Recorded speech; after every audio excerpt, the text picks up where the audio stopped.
Hejsan! Hello and welcome to Sweden. I am Viveka and I'm going to tell you about the Swedish Kurbits painting. That is the well-known folk painting which has become a symbol for Sweden. I will briefly give the basic history behind it, the symbolic meaning of it, and then I will show you how to construct the basic pattern so that you can make such a painting yourself. The history starts with the big tapestries and embroideries. They were woven by hand or embroidered with wool and with silk and also with metal thread, like gold. That was expensive, so it was something for the kings and for the noblemen. They were using them to decorate the walls in the castles. From that we later got the tapestry paintings, which made it possible also for other rich people to put up big pictures at home. In Sweden such paintings were made especially in Dalarna and in the southern part of Sweden. Around 1700 there was a change, and those paintings that had been used only by the upper classes, they were now also used by the peasantry, by the country people. So now the upper class paintings became folk paintings. People painted on old used linen cloth and they hang it up for special occasions like Christmas and weddings. Usually they painted scenes from the Bible. The typical Kurbits painting was developed around 1780 and its period lasted around 100 years. The dominant center was the area east of the Lake Siljan in Dalarna, and it seems like it started around the village Ullvi in Leksand. In this area the paintings had got a new motive, and that was the Kurbits tree. It was in the form of a big flowery plant with big dominant gourds, big decorated fruits that were symmetrically hanging out on both sides of the tree. For these painters who were painting scenes from the Bible, the Kurbits must have been something very, very special, a life-giving tree, a holy tree, a divine tree. The whole thing has its origin in the story of Jonah, who got swallowed by a big fish. While he was in the stomach of the fish, he was praying to God, and God listened to him, of course, and then the fish threw him up, so he could get away up on the shore. And then God also gave him a tree to sit under. According to the old Bible, this was a Kurbits tree. We can imagine the peasants in Dalarna when they were listening to the priest who told them about this fantastic tree that God had given to Jonah. Such a miracle, they were impressed. Some of the painters developed the idea of making these gourds very big and also decorated. This was in and around the village Ullvi, and then more and more painters in the Leksand area started to put gourds on all the paintings, and others followed, and it spread. It became a trend, a fashion, and it is this gourd that often looks like a cucumber that is the important part of the pattern. That is what makes it a Kurbits painting.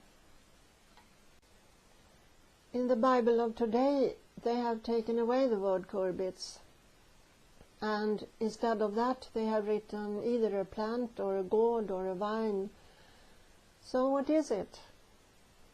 Well, first the Bible was translated from Hebrew into Greek, and the original kikayon tree was translated with kolokonte, but that was only because the two words sounded alike. They didn't know the difference between these plants. But the kolokonte is laying on the ground. It is laying on the sand in the desert, so it is not a tree and it is not possible to sit under it. Then they translated the Bible from Greek into Latin, and they knew that the kolokonte had big round fruits that looked like gourds, so they wrote that Jonah was sitting under the cucurbita. because the Latin word for gourd, for that kind of big fruit, that was cucurbita. And then later cucurbita became Kurbits in the Swedish Bible. But in these old times, the Bible was translated once again. It was translated by Hieronymus, who translated the Bible directly from Hebrew to Latin, and he knew that the Kikayon tree was not a gourd, but the Latin language didn't have any word for Kikayon, so what to do? He could have invented a new word, but in that case nobody would have understood it. So he translated it into the word hedera. That was also wrong, but he probably wanted people to start talking about it, and so they did. Cantarius got angry, and he said that it was a vine, it was a cucurbita, it was a gourd. And then they started to fight about it. Hieronymus answered that it was not possible to make a correct translation. Yeah, well, but why was Cantarius so angry about that?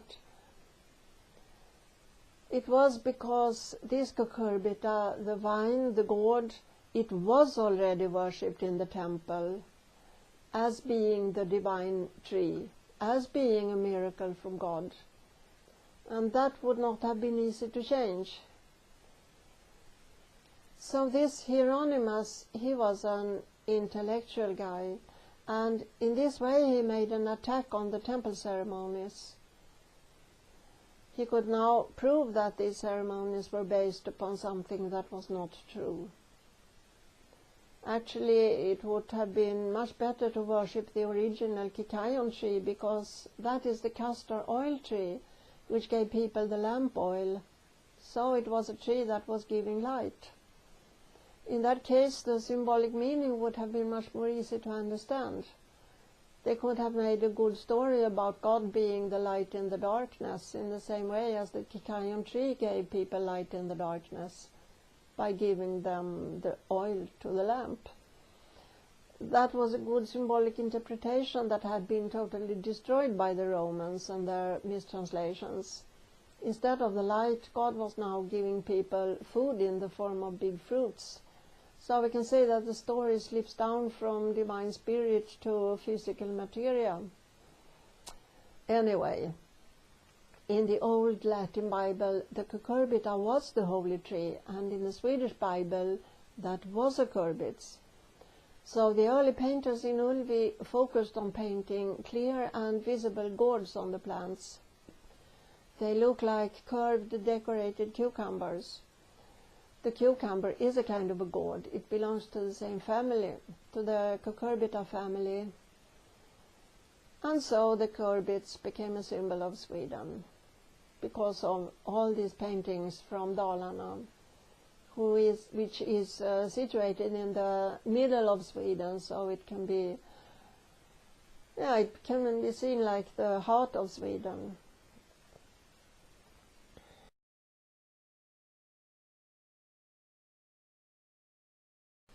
Here I have some old paintings from Dalarna, from the Leksand area, and I have picked out the Kurbits parts on them, the little cucumbers, the gourds.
då. Bye bye.